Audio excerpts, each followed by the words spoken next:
গল্পের দর্পণ। এই দর্পণে প্রতিফলিত হবে নানা ধরনের হাসি, কান্না, প্রেম, ভয়, রোমাঞ্চ ও মায়াজালে ঘেরা অনেক গল্পগাথা। নমস্কার, আজকে আবার এসে উপস্থিত হয়েছি গল্পের দর্পণ নিয়ে। আমাদের জীবনে কিছু কিছু ঘটনা ঘটে যার কোনো ব্যাখ্যা হয় না, আর এই গল্পের মধ্যে রয়েছে তারই কিছু ছোঁয়া। লেখক চলেছেন নেপালে। রয়েছে আধ্যাত্মিক কিছু ছোঁয়া, বেড়ানোর কিছু আনন্দ, এবং রয়েছে এক বিশেষ ঘটনা। না না না না আজকে আর আপনাদের পুরো গল্পটা বলে দিতে চাই না। আজকে গল্পে কণ্ঠদান করেছেন সৌভিক সেন, নীলাঞ্জনা শেঠ এবং কস্তুরী গাঙ্গুলি। শুনে নিন লৌকিক নয়।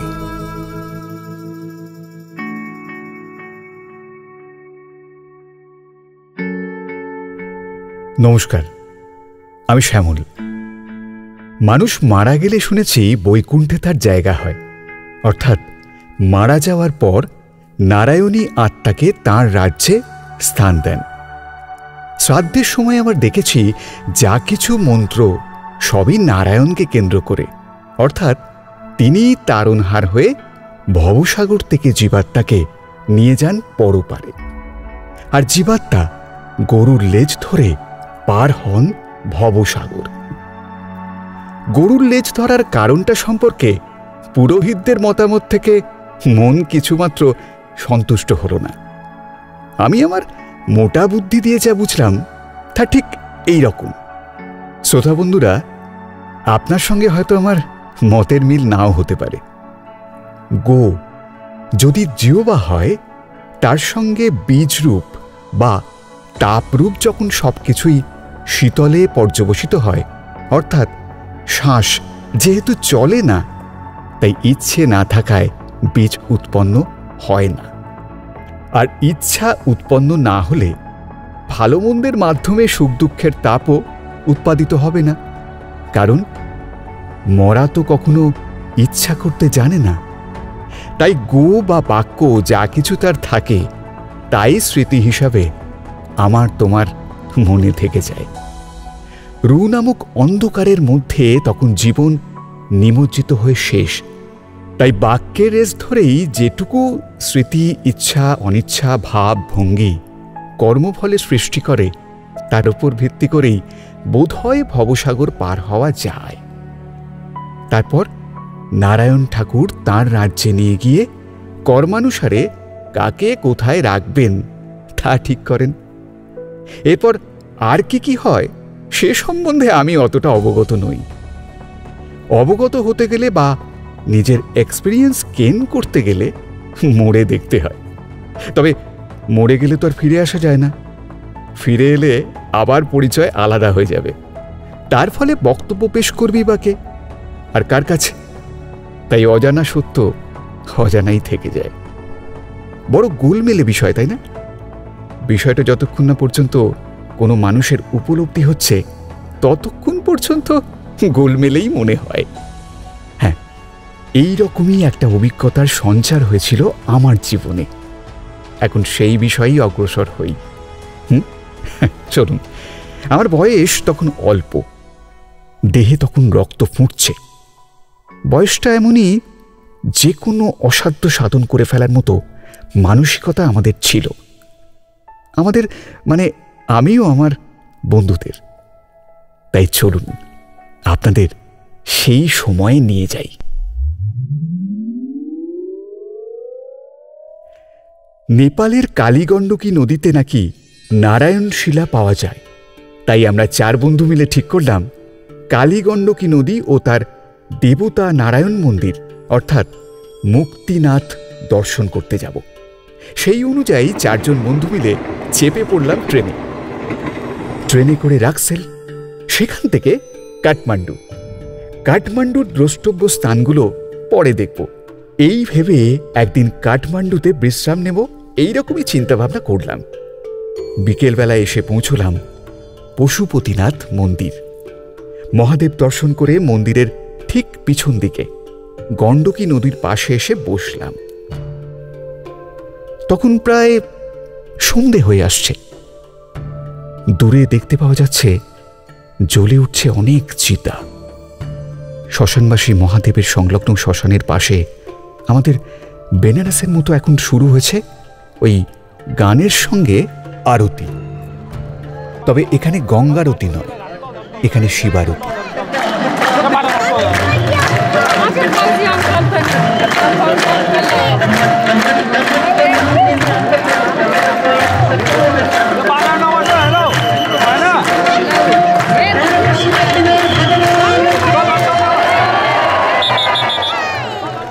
মনের মধ্যে একরাশ ভালো লাগা নিয়ে শিবারতি দেখে ফিরে এলাম হোটেলে, কারণ পরদিন সকালে বের হতে হবে পোখরার পথে। তাই সকাল সকাল খাওয়া দাওয়া সেরে ঘুমিয়ে পড়লাম।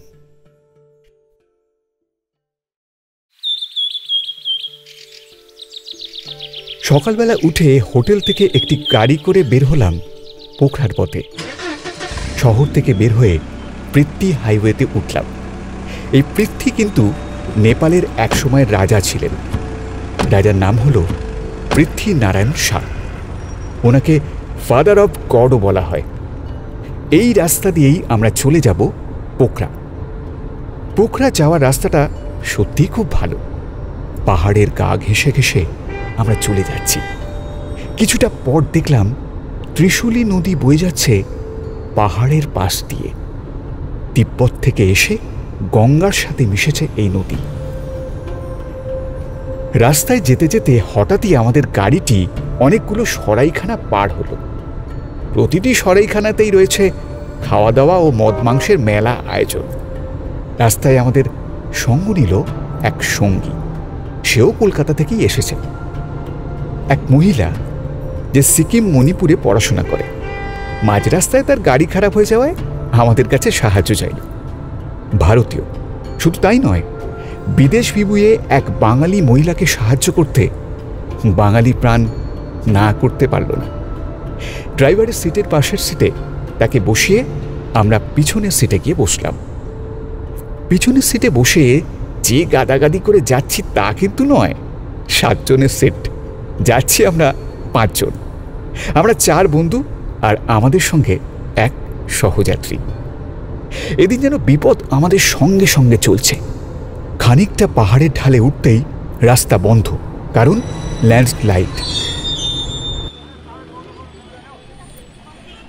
তাই রাস্তার মাঝখানে নেমে এদিক ওদিক ঘোরা, দূরে একটা গুমটিতে গিয়ে চা খাওয়া, আর মাঝে মাঝে নিজেদের মধ্যে গল্পগুজব করা।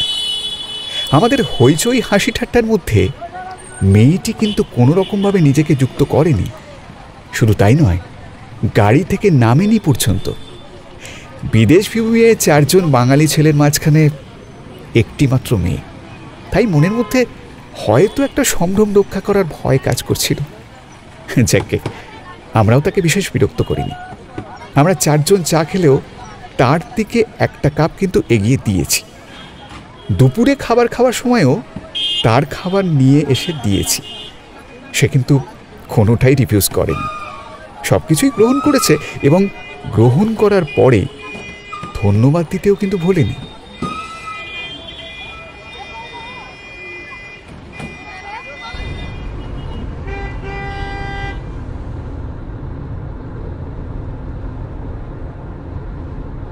রাস্তায় এই আটকে পড়ার কারণে আমাদের পোখরা পৌঁছতে রাত হয়ে গেল।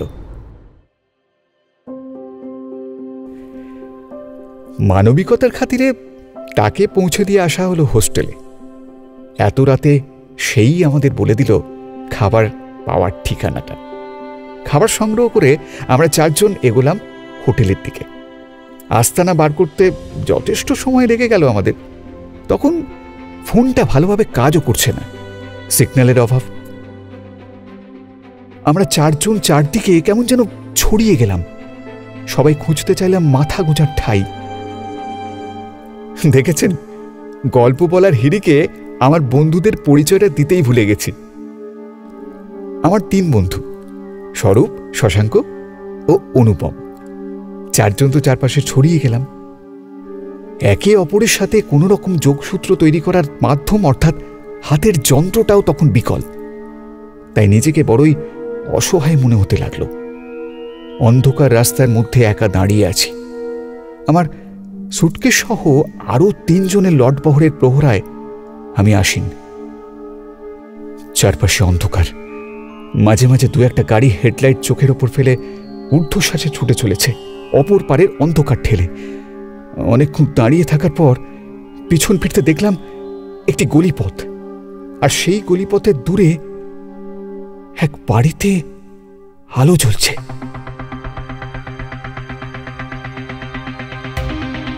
আলোর আভা দেখে সেদিকেই অগ্রসর হব ভাবছি, এমন সময় মনটা বলে উঠল, হ্যাঁ জানা, আসতে না ওদিকেই বাড়ি।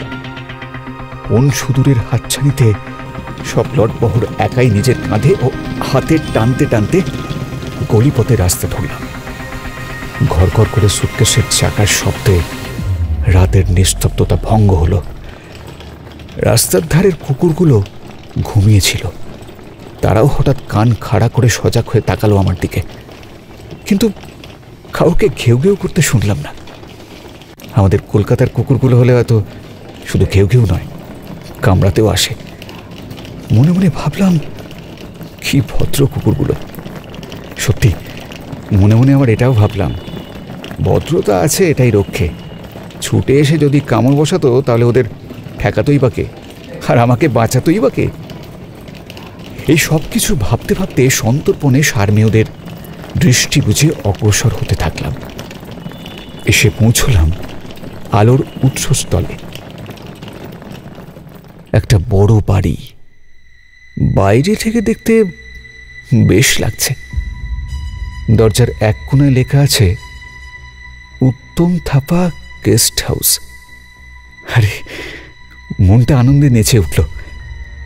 আরে এই ঠিকানাই তো আমরা খুঁজছি, কিন্তু 3 জন গেল কোথায়? লটবহ রাস্তায় নামিয়ে পকেট থেকে মোবাইলটা বার করে 2-4 বার বন্ধুদের রিং লাগানোর প্রচেষ্টা করলাম। যতবারই কলের বোতামটা টিপি ততবারই ফোনটি ট্যাঁটা শব্দ করে কল ছেড়ে বেরিয়ে আসে। অগত্যা মনে সাহস নিয়ে গেটের পাশে কলিং বেলটা দিলাম টিপে। ঘরের ভেতরে টিং টিং শব্দ করে বেজে উঠল কলিং বেলটা, সেটা বাইরে থেকে শুনতে পেলাম। 1 মিনিট পর কলিং বেলটা আবার টিপতে যাব, এমন সময় দরজাটা হঠাৎ খোলার আওয়াজ পেলাম। চোখ চলে গেল দরজার দিকে। গেটের ওপারে 20-30 ফুট রাস্তা, তারপর দরজা।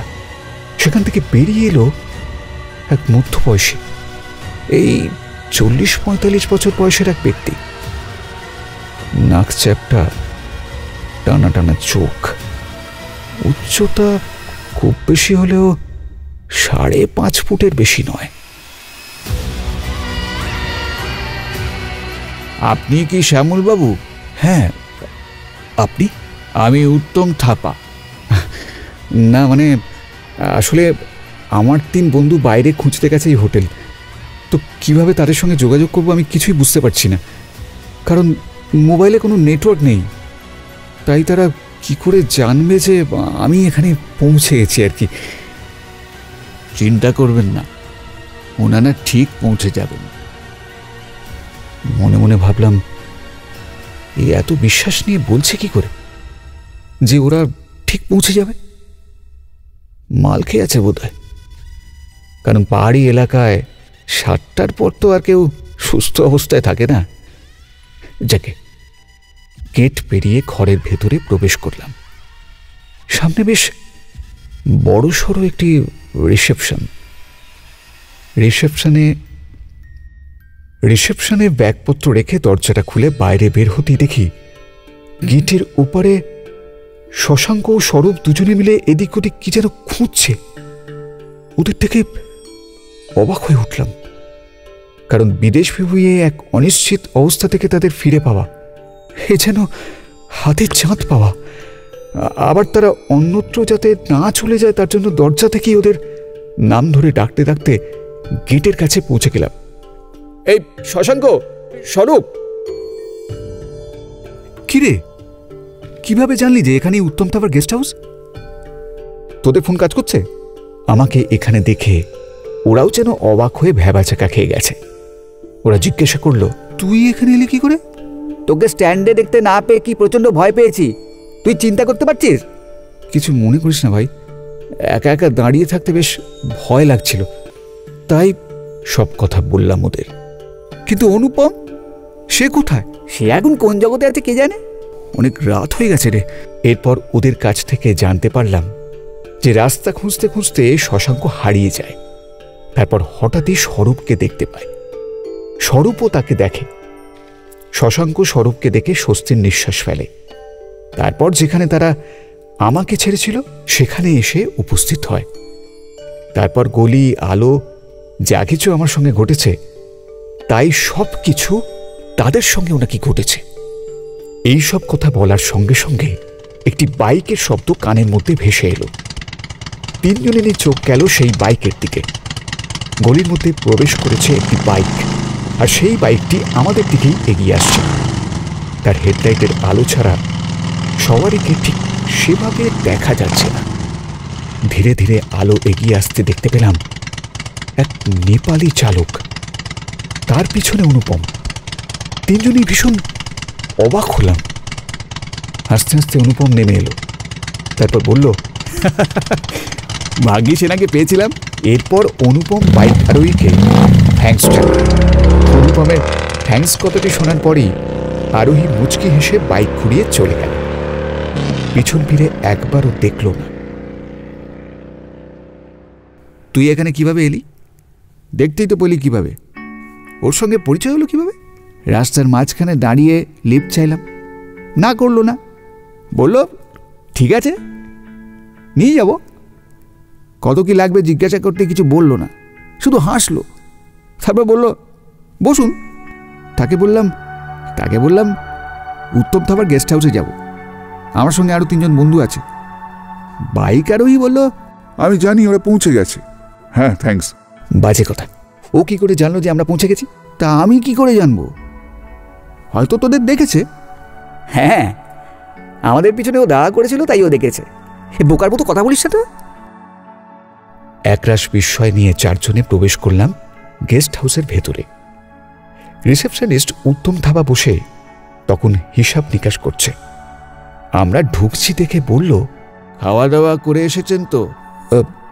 না, আসলে আপনাদের বলতে ভুলে গেছি, আমার এখানে 6টার সময় কুক বাড়ি চলে যায়।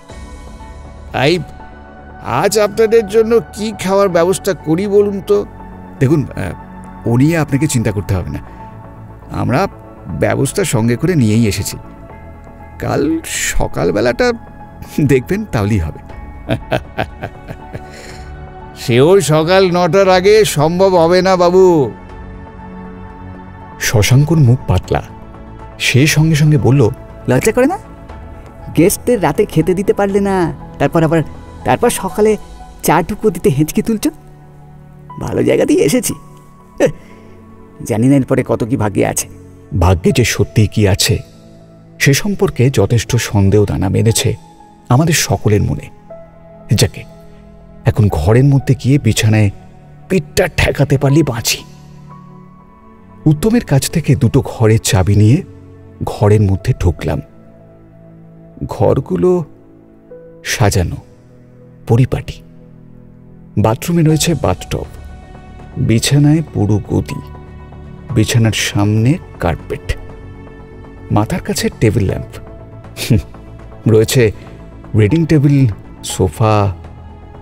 সোফার সঙ্গে আবার টি টেবিল। এই আর কি। একটা ঘরেই 4 জনে বসে মোটামুটি খাওয়া দাওয়া শেষ করে যে যার বিছানায় টান টান হলাম।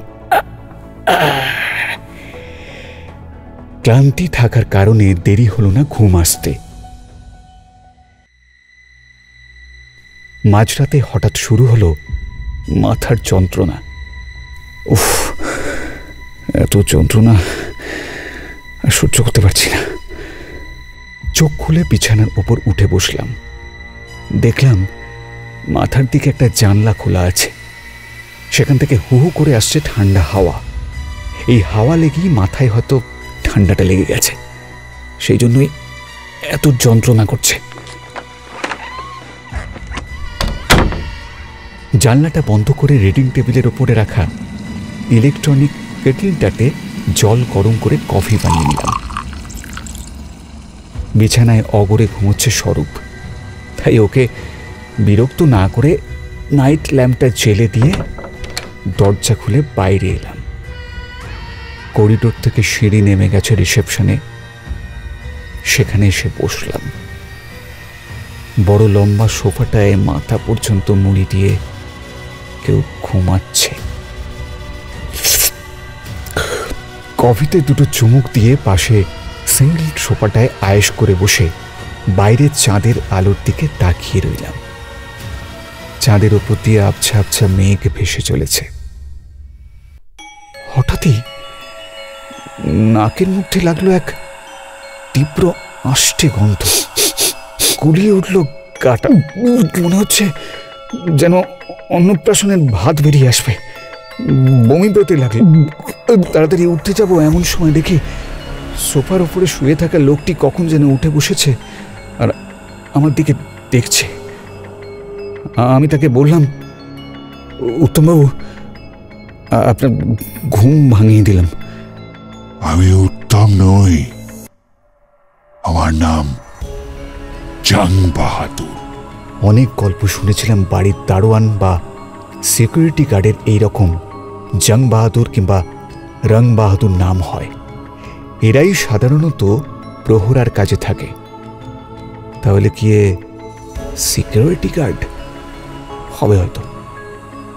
তাকে বললাম, ও সরি, মেনশন নট হরিপাস। দারোয়ানও এত ভালো ইংরেজি বলতে পারে? যত দেখছি তত যেন আপ্লুত হয়ে পড়ছি। ইচ্ছা করছিল দারোয়ানের সাথে গল্প করার, কিন্তু সাহস হলো না। ঘরের দিকে পা বাড়াতে যাব এমন সময় জং বাহাদুর বলে উঠল, আপনারা কি কলকাতা থেকে এসেছেন?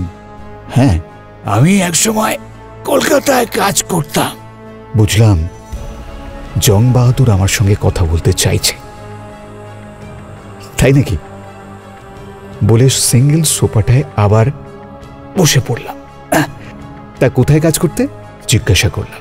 পার্ক স্ট্রিটের এক বেসরকারি অফিসে 3 বছর সিকিউরিটির কাজ করেছি। তারপর বাড়ির প্রয়োজনে চলে এসেছি ওই স্বভূমিতে। কথা শুরু করার জন্য আমিও উত্থাপন করলাম, আচ্ছা তোমার বাড়িতে কে কে আছে? কেউ নেই, আমি একা। একসময় সব ছিল, আজ কেউ নেই। কেন? কিছু হয়েছিল? সে কি আর বলবো বলুন। যারা বাবু তারা তাদের সুবিধার জন্য আমাদের মতো মানুষদের কথা ভাবে না। তাই আমার 12 বছরের মেয়েটাকে আমি বাঁচাতে পারিনি। আমার বউ তো মেয়ের আগেই আমায় ছেড়ে চলে গেছে। সরি। মরে গেলে সরি বলতে পারতেন, কিন্তু তারা ছেড়ে চলে গেছে মানে মরেনি, পালিয়ে গেছে। একটু অবাকই হলাম। পালিয়ে গেছে? মেয়েটিকে বাঁচাতে পারেনি? এইসব কথা তাহলে কারণ কি? জিজ্ঞাসা করলাম, বাঁচাতে পারোনি কেন বলছো? নেপালের বিভিন্ন জায়গায় নারী পাচার চক্র তৈরি হয়েছে, আর সেই চক্রে যারা যারা পা দিতে চায় না তাদের চোর করে তাদের ইজ্জত নিয়ে ছিনিমিনি খেলে বড় লোকের ছেলেরা। তারপর কাউকে বেচে দেয় বা কাউকে রক্ষিতা করে রেখে দেয়।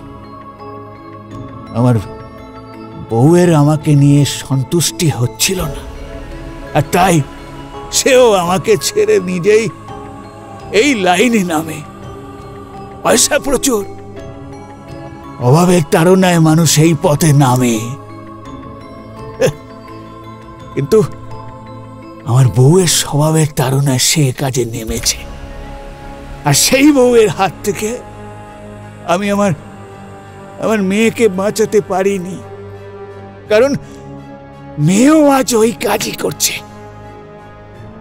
কোথায় আছে কে জানে, তবে আমি আমি ওদের ছেড়ে দেব না। যেখানেই যাব আমি ওদের মরণ হয়ে শেষ করে দেব সবকিছু। হঠাৎ জং বাহাদুরের হাতের মধ্যে চকচক করে ওঠে একটি ভুজালি। ভয় লাগলো আমার। নেপালিরা স্বভাবে হয়তো বিশ্বস্ত হয়, কিন্তু তাদের মতো হিংস্র জাতি আর নেই। তাই মানে মানে কেটে পড়াই এখান থেকে ভালো মনে করে জংকে বললাম, বলছি অনেক রাত হলো জং বাহাদুর, কাল বরং শুনবো তোমার কথা। হ্যাঁ,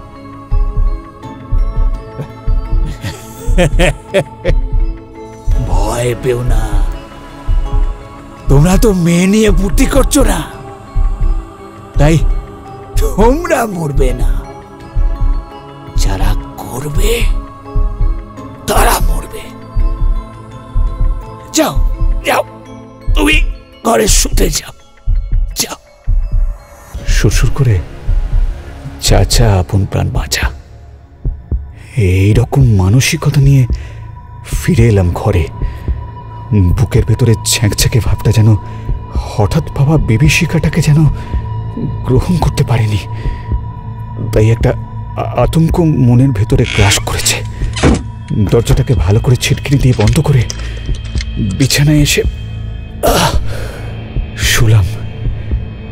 হঠাৎ হাউমাউ করে স্বরূপ চেঁচিয়ে উঠল। চমকে স্বরূপকে, কি হয়েছে, কি হয়েছে? এই স্বরূপ, কি হয়েছে রে? এই বলে নাড়া দিলাম। স্বরূপ দাঁত পার করে হেসে পাশ ফিরে শুয়ে পড়েছে। বুঝলাম হয়তো স্বপ্ন দেখছে। যাই হোক, মনের সাহস নিয়ে এসে চোখটা বন্ধ করার চেষ্টা করলাম। চোখটা যখন খুললাম তখন ঘড়িতে 10টা বাজে। পাশে মুখ ঘোরাতে দেখি স্বরূপ বসে আছে বিছানায়। Good morning. Good morning. ওর ডান হাতে মোবাইল, বাঁ হাতে চায়ের কাপ। বললাম, চা দিয়েছে? হ্যাঁ দিয়েছে। তুই তো রাতে পেরিয়েছিস। রাত্রে ঘুম আসছিল না তো, একটু কফি খেয়েছি। নে ওঠ, রেডিও নে। আরে বেরোতে হবে তো নাকি? আমি দেখি বাকিদের কি হলো। ওঠ। এই বলে স্বরূপ ঘর থেকে বেরিয়ে গেল। আমিও ঘরের দরজা ভেজে দিয়ে মুখ হাত পা ধুয়ে ফ্রেশ হয়ে নিলাম। জামা কাপড় পরে বাইরে বেরিয়ে দেখি শশাঙ্ক, স্বরূপ, অনুপম সবাই রেডি হয়ে রিসেপশনে বসে আছে। আমি লেট। হোটেলের গেটের বাইরে একটি গাড়ি দাঁড়িয়ে আছে। বিদেশ বিভুঁয়ে টাকা পয়সা সঙ্গে রাখাই ভালো, তাই যে যার টাকার ব্যাগ সঙ্গে নিয়ে এবং রুমের চাবি সঙ্গে নিয়ে বেরিয়ে পড়লাম। রিসেপশনে আসতেই আমার চোখটা চলে গেল সেই সোফাটার দিকে। এখন সেটা টান টান করে সুন্দরভাবে সাজানো, তার উপরে কুশন। বাইরে বেরিয়েও চোখটা খুঁজতে লাগলো জং বাহাদুরকে। গাড়ি পর্যন্ত এগিয়ে দিতে এলো উত্তম। আমি উত্তমকে বললাম, রাতে জং বাহাদুরের সঙ্গে আলাপ হলো, ও শুধু রাতেই ডিউটি করে নাকি? উত্তম ভ্রু কুঁচকে আমার দিকে তাকিয়ে হঠাৎ করে ক্যাবলা ক্যাবলা হাসি দিয়ে বলল, হ্যাঁ হ্যাঁ। আমি অতটা গুরুত্ব না দিয়ে গাড়িতে উঠে পড়লাম। গাড়ির চাকা গলিপথ ছাড়িয়ে রাজপথে নামল।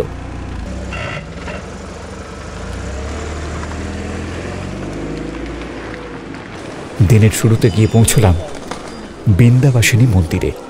সেখানে দেবী বৃন্দাবাসিনীকে পায়রা ও মুরগি বলি দিয়ে দেবীর রোষ ও রসনা তৃপ্ত করছে নেপালি ভক্তের দল। তার একদিকে শিব মন্দির, অন্যদিকে রাধাকৃষ্ণ মন্দির। সেখানে আমরা অনেক সেলফি তুললাম, কিন্তু ফেসবুকে যে পোস্ট করব সে চাকা ঘূর্ণায়মান। নেটের হাল বেহাল। মন্দিরের পাশে একটা চাতাল, সেখানে গিয়ে বসলাম। চড়া রোদ, তার উপরে ভিড়ে কুঁতাকুতি। তাই একটু খালি হলেই না হয় যাব। একজন নেপালি বৃদ্ধ এসে আমার পাশে বসল। কি কলকাতা থেকে? হ্যাঁ, কলকাতা। আপনি? আমি আমি এখানেই থাকি। আচ্ছা দাদু, এই মন্দিরের ইতিহাসটা কি? বৃদ্ধ ইতিহাস বলতে শুরু করলো। এই বৃন্দাবাসিনী মন্দিরটি 1760 সালে প্রতিষ্ঠিত হয়েছিল। নেপালের তৎকালীন রাজা এই মন্দিরটির সংস্কার করেন। গিরিবর্ধন বিক্রম শাহ 1815 খ্রিস্টাব্দের জুন মাসে হরিবংশোপাধ্যায়ের বংশ পরম্পরায় এই মন্দিরের পৌরোহিত্য করবেন, সুপ্রতিষ্ঠিত করেন এবং এইখানে এই মন্দিরের পুজো হয়ে আসছে এইখানটায়। কাশকীর রাজা সিদ্ধার্থ নারায়ণ শাহ, পর্বতের রাজা খড়গবর্মন, মল্ল দেবী বৃন্দাবাসিনীর জন্য একটি মন্দির তৈরির স্বপ্ন দেখেছিলেন। বর্তমানে ভারতের উত্তরপ্রদেশে বিন্ধ্যাচল পর্বতে দেবী অবস্থান করেছেন। তার স্বপ্নে দেবী তাকে জানান। সেই মতো রাজা উত্তর ভারতের বিন্ধ্যাচলে এসে দেবী বৃন্দাবাসিনীর মূর্তির খনন কার্য শুরু করে। খনন কার্য করার পর দেবী মূর্তি পাওয়া যায় এবং সেই মূর্তি নিয়ে এসে রাজা মন্দিরের প্রতিষ্ঠা করেন। এখানকার বাসিন্দারা বিশ্বাস করে দেবকী ও বাসুদেবের অষ্টম সন্তানের স্থলাভিষিক্ত শিশু শ্রীকৃষ্ণর পরিবর্তে নন্দ যশোদার কন্যাকে কংস হত্যা করার সময় যিনি আকাশবাসিনী হন, ইনি সেই দেবী।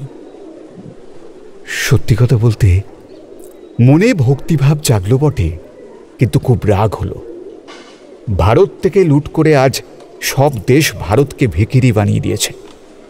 যাই হোক, বৃদ্ধকে ধন্যবাদ জানিয়ে দেবী মাকে প্রণাম জানিয়ে শ্বেত গণ্ডকী নদী দর্শন করতে গেলাম।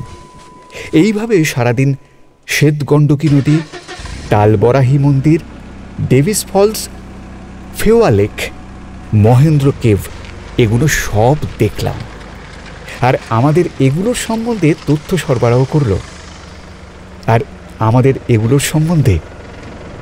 সরবরাহ করল আমাদের গাইড কাম ড্রাইভার অজিত। এরপর আমাদের গাড়ি নিয়ে চলল ভিউ পয়েন্ট বা 0 পয়েন্টে। সেখান থেকে সমগ্র পোখরার দৃশ্য উপভোগ করা যায়। শুধু তাই নয়, চোখের সামনে অন্নপূর্ণা বা মিছলিপুচ্ছ বা মৎস্যপুচ্ছ পর্বত দেখতে পাওয়া যায়, যেন রজত কিরিট পরে দাঁড়িয়ে আছে সমগ্র পর্বত শৃঙ্গরাজি। নয়নাভিরাম এই দৃশ্য, আর তার সঙ্গে সঙ্গে পেটের ক্ষুধার জ্বালায় জল ঢালতে শশাঙ্কর কথায় 4 জনে 1 প্লেট করে ম্যাগি সাপড়ে নিলাম।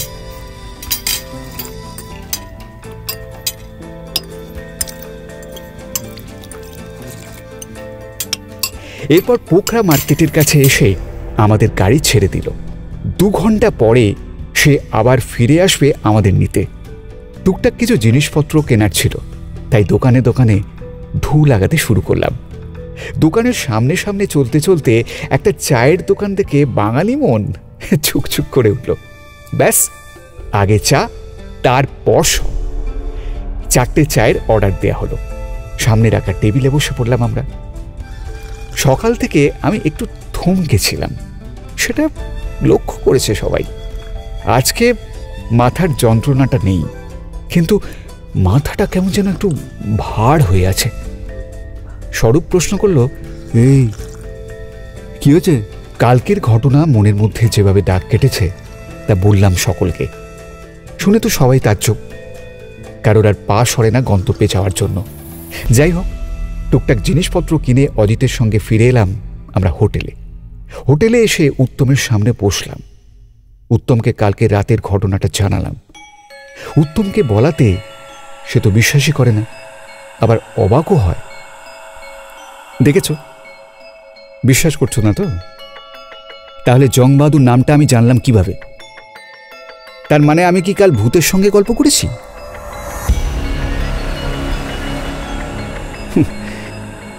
তবে শুনেছি ভূত নাকি লোহা ছোঁয় না। তাহলে তার হাতে ভোজালি এলো কি করে? হ্যাঁ, এর মধ্যে চা পকোড়া এসে আমাদের সামনে উপস্থিত হলো। জংবাহাদুর সম্পর্কে কিছু কথা আমি বলতে চাই। আমাদের তেমন কিছু কাজ ছিল না, তাই চা পকোড়ার সঙ্গে গল্প হলে তো ভালোই হয়। জংবাহাদুরের পত্নী ছিল কুলোটা। পাড়া প্রতিবেশী ছাড়াও 19-20 বছরের ছেলে দেখলেই জংবাহাদুরের স্ত্রীর যেন লাল গড়িয়ে পড়ত। এইরকম মানসিকতার মহিলা সচরাচর দেখতে পাওয়া যায় না। দেহই ছিল তার কাছে সবকিছু, তাই এই বিষয়টা জংবাহাদুর কিছুতেই মেনে নিতে পারত না। একদিন জংবাহাদুরকে ছেড়ে পালিয়ে যায় জংবাহাদুরের স্ত্রী ঝিমলি। বহু খোঁজাখুঁজি করে জংবাহাদুর, কিন্তু খুঁজে পায় না। সেভাবেই একদিন তার একমাত্র মেয়ে রুমকি হারিয়ে যায়। শোনা যায় তার স্ত্রী ঝিমলি তার মেয়েকে নিয়ে পালিয়েছে। এরপর জংবাহাদুর যেখানেই খুঁজতে যায় সেখানেই স্থানীয় লোকেরা তার স্ত্রীর সম্বন্ধে বহু নোংরা নোংরা কথা শোনায়।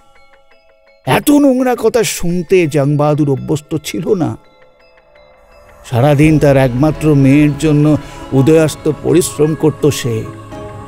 তারপরে বাড়িতে এসে বউয়ের চিৎকার চেঁচামেচি আর চাহিদা মেটানো, এসব নিয়ে জংবাহাদুর ছিল বিপর্যস্ত বিধ্বস্ত হয়ে জংবাহাদুর তার কোমরের ভোজালিটা নিয়ে নিজের হাতের শিরা কেটে আত্মহত্যা করে এবং নিজের রক্ত দিয়ে দেওয়ালে লিখে দিয়ে যায়, সাবধান, সব পুরুষ ও নারী যেখানে দেখব নোংরামি সেখানে চলবে আমার ভোজালি। এরপর এই পোখরায় বহু পাপ, বহু মধুচক্র ও বহু স্পা বন্ধ হয়ে গেছে। কারণ এই সমস্ত জায়গায় এমন সব খুন হয়েছে যার কিনারা আজ পর্যন্ত পুলিশ বা প্রশাসন করতে পারেনি। আজও এই রকম মার্ডার হলে লোকে বলে জং মার্ডার। তাজ্জব হয়ে যায় সবাই। জংবাহাদুরের গল্প শুনে রাতের খাবার খেয়ে যে যার ঘরে গেলাম। না, আজ আর রাত্রে কফি নিয়ে রিসেপশনে বসার সাহস হয়নি। ও, আরেকটা কথা বলা হয়নি, আজকে আমরা হোটেলেই চব্যচস্য ডিনার করেছি। আর এক ঘুমেই সকাল।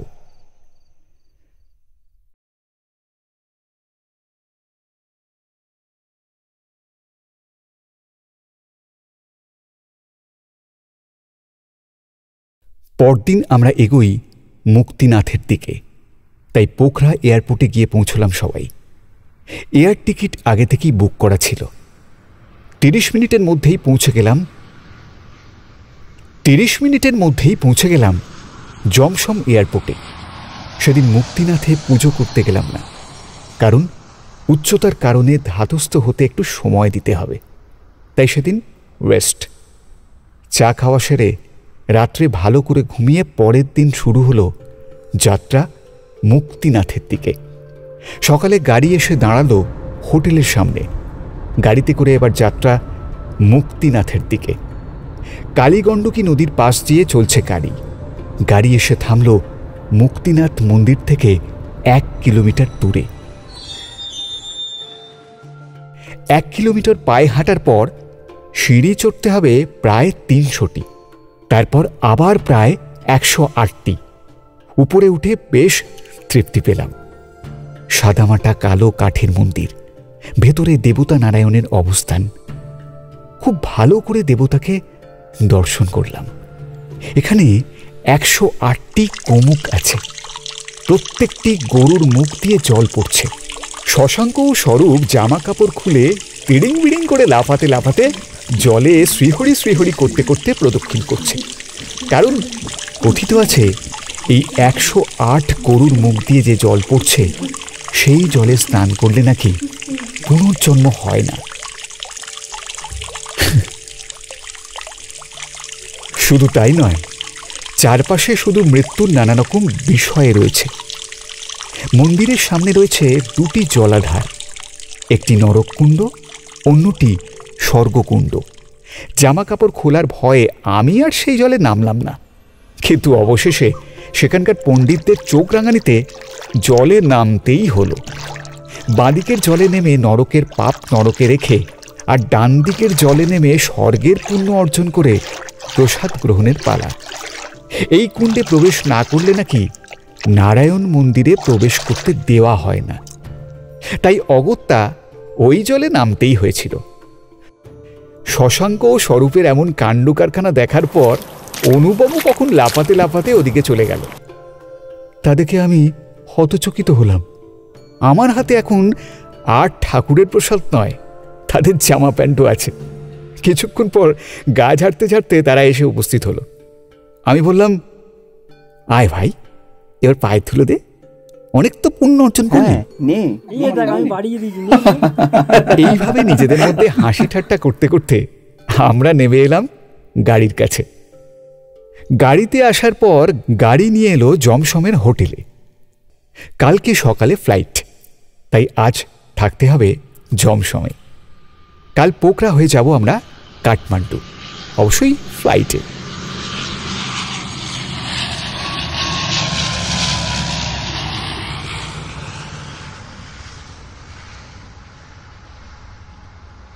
কাঠমান্ডুতে এসে কাঠমান্ডু রাজবাড়ির কাছেই একটা হোটেলে আমরা উঠি 4 জন। সুন্দর শহর কাঠমান্ডু, ছিমছাম গোছানো চারপাশ। এখানকার বাজার দোকানগুলো খুব কাছাকাছি। কলকাতার মতো নাম বাগবাজার, বড়বাজার, শুনতে কিন্তু বেশ ভালো লাগছে।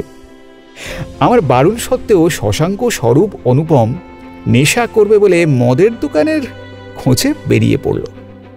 ওদের সঙ্গে আমার পড়বে না, তাই আমি একটু আলাদাই বের হলাম। ইতিহাসপ্রেমী মনটা শুনতে চায় কাঠমান্ডুর ইতিহাস। সঙ্গে সঙ্গে ফোনের গুগলটা খুলে ফেলি, পড়তে থাকি কাঠমান্ডুর গল্প।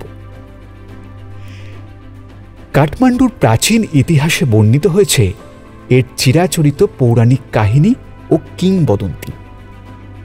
স্বয়ম্ভু পুরাণ অনুসারে বর্তমানের কাঠমান্ডুতে একসময় নাগদাহ নামে একটি বিশাল ও গভীর হ্রদ ছিল, কারণ এটি সাপে পরিপূর্ণ ছিল। কথিত আছে হ্রদটি মঞ্জুশ্রীর তরোয়াল দিয়ে কাটা হয়েছিল এবং সেখান থেকে জল সরিয়ে নেওয়া হয়েছিল। এরপর তিনি মঞ্জুপত্তন নামে একটি শহর প্রতিষ্ঠা করেন এবং ধর্মকরকে উপত্যকার শাসক করেন। বানাসুর নামে একটি রাক্ষস ওই হ্রদটির জল যেখান দিয়ে বাইরে নির্গত হতো সেই জায়গাটি বন্ধ করে শহরটিকে বিনষ্ট করেছিল। এরপর বানাসুরকে হত্যা করে শহরটিকে পুনঃপ্রতিষ্ঠা করায় অগ্রসর হন তৎকালীন রাজন্যবর্গ। কাঠমান্ডুর ইতিহাস বলতে গেলে কাঠমান্ডুর প্রধান বাসিন্দাদের ইতিহাসও কিন্তু বলতে হয়। এখানকার আদিবাসীরা অধিকাংশই ছিল শিকারী সম্প্রদায়ভুক্ত। কাঠমান্ডুর ভিত্তিপ্রস্তর বা ইতিহাস মূলত মল্ল রাজবংশ থেকেই পাওয়া যায়। মূলত তিব্বতে যাতায়াতের কারণে তীর্থযাত্রীদের বাণিজ্যের উপনিবেশ গড়ে ওঠে। এই বাণিজ্যিক উপনিবেশকে কেন্দ্র করেই শহরের পত্তন হয়। যাই হোক, কিছুক্ষণ পর হৈ হৈ করে ঘরের মধ্যে ঢুকলো 3 বন্ধু। তাদের হঠাৎ এই বিশৃঙ্খলতার কারণ মনের মধ্যে ভয়ের সঞ্চার ঘটাল। খাটের পাশে টেবিলের ওপর থরে থরে বোতলগুলো সাজিয়ে ফেলল। খাট থেকে একটু এগিয়ে গেলেই আরেকটি ছোট ঘর। সোফার উপরে গিয়ে তিনজন ছোট ছোট প্যাকেটে চিলিফিশ ও নানা রকম মাংসের চাট নিয়ে বসে পড়ল। কিছুক্ষণ পর ঘরের কলিং বেলটা বেজে উঠল।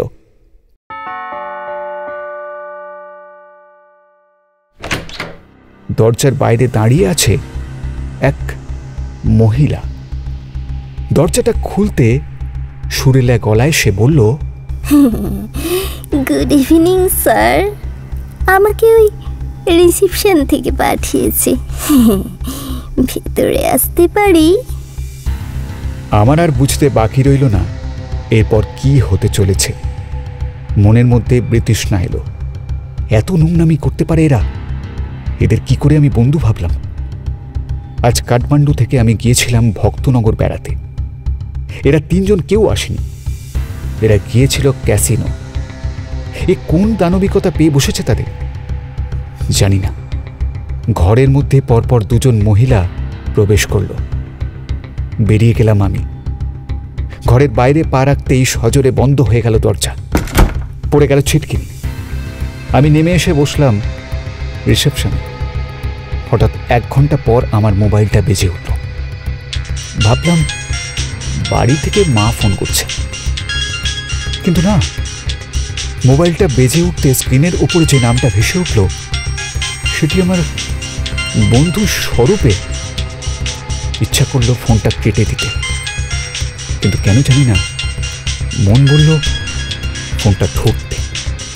অনেকক্ষণ বাজার পর ধরলাম ফোনটা। ও প্রান্ত থেকে যেন এক ভয়াল চিৎকার, শ্যামল, শ্যামল বাঁচা আমাদের, শ্যামল বাঁচা আমাদের, বাঁচা। মনে করলাম বোধহয় পয়সা নিয়ে ঝামেলা লেগেছে, তাই আমার প্রয়োজন হয়েছে। আমি এখান থেকে কিছুতেই যাব না।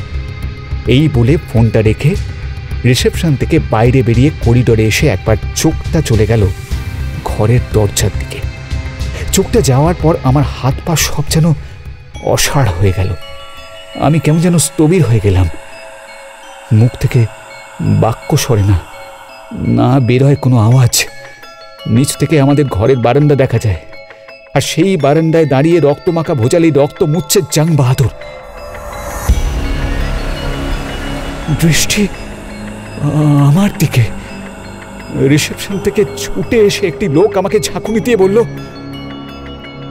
আপনাদের ঘরে মার্ডার হয়েছে। সম্বিত ফিরলে আমিও লোকটির পিছন পিছন ছুটলাম ঘরের দিকে।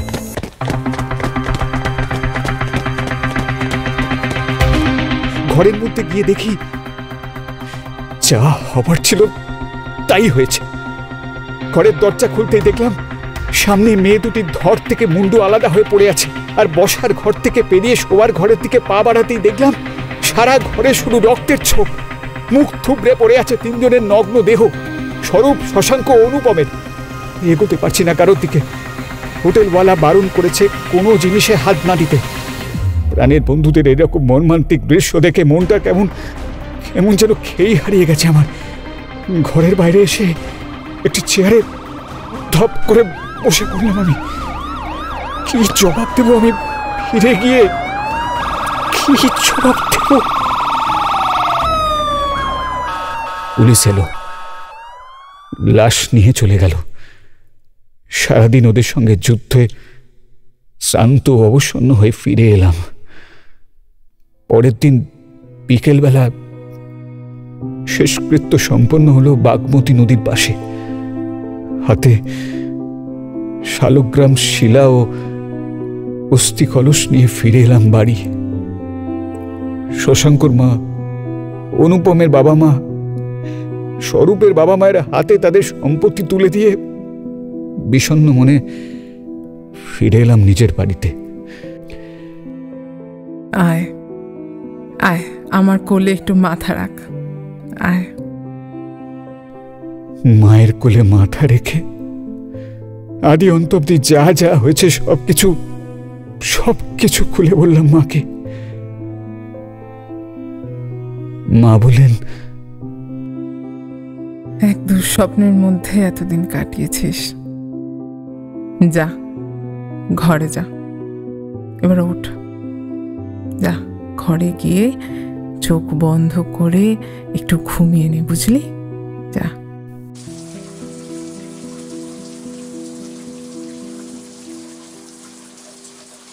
বাথরুমে গিয়ে স্নান করে ড্রেসিং টেবিলের সামনে চুলটা আঁচড়ালাম, তারপর এলিয়ে দিলাম শরীরটা খাটের ওপর। চোখটা বন্ধ করে শুয়ে থাকতে থাকতে ঘুমিয়ে পড়েছি। হঠাৎ মনে হলো আমার বুকের ওপরে কেউ যেন চেপে বসেছে। চোখ খুলতেই স্থবির হয়ে গেল আমার সমস্ত কিছু। শিরদাঁড়া দিয়ে নেমে গেল বরফ স্রোত। আমার মুখের ওপরে ঝুঁকে বসে আছে জং বাহাদুর। আস্তে আস্তে বলছে,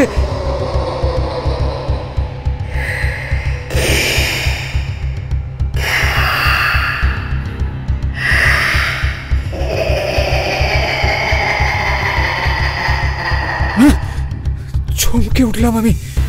ছুটে গেলাম বাথরুমে, চোখে মুখে জল দিয়ে ঘরে ফিরে এলাম। মুখটা মুছতে মুছতে ড্রেসিং টেবিলের আয়নার দিকে তাকিয়ে দেখি জং বাহাদুর। সে আমাকে দেখে হাসছে। কি, আমি তো জং বাহাদুরকে দেখে হাসছি। এদিকে আমি, আর ওদিকে আয়নাতে জং বাহাদুরের প্রতিচ্ছবি। কি করে? ছুটে গেলাম আয়নার কাছে। আয়না থেকে কিছুতেই জং বাহাদুরের প্রতিচ্ছবি মেলাচ্ছে না, তাই ডান হাত দিয়ে টেনে খুলে ফেললাম ড্রয়ারটা। মন বলল তাতে রয়েছে একটা শক্ত জিনিস, যা দিয়ে ভেঙে ফেলবো আয়নাটা। ডান হাতটা প্রবেশ করলো ড্রয়ারের মধ্যে, তারপর একটা শক্ত জিনিস ধরে ডান হাত বাইরে বেরিয়ে আসতেই চমকে উঠলাম। আরে এ তো জং বাহাদুরের সেই ভোজালি। আমার কাছে এলো কি করে? তাহলে তাহলে তাহলে আমি কি আমার বন্ধুদের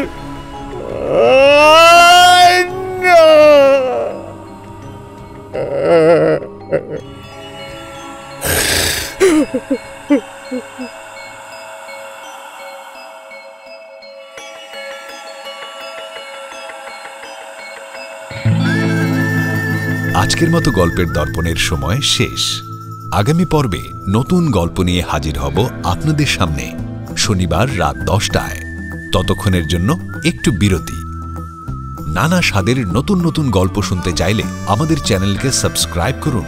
সবার আগে নোটিফিকেশন পাওয়ার জন্য বেল আইকন ক্লিক করুন। বন্ধুদের সাথে শেয়ার করুন, আর অবশ্যই লাইক আর কমেন্টস দিতে কিন্তু ভুলবেন না।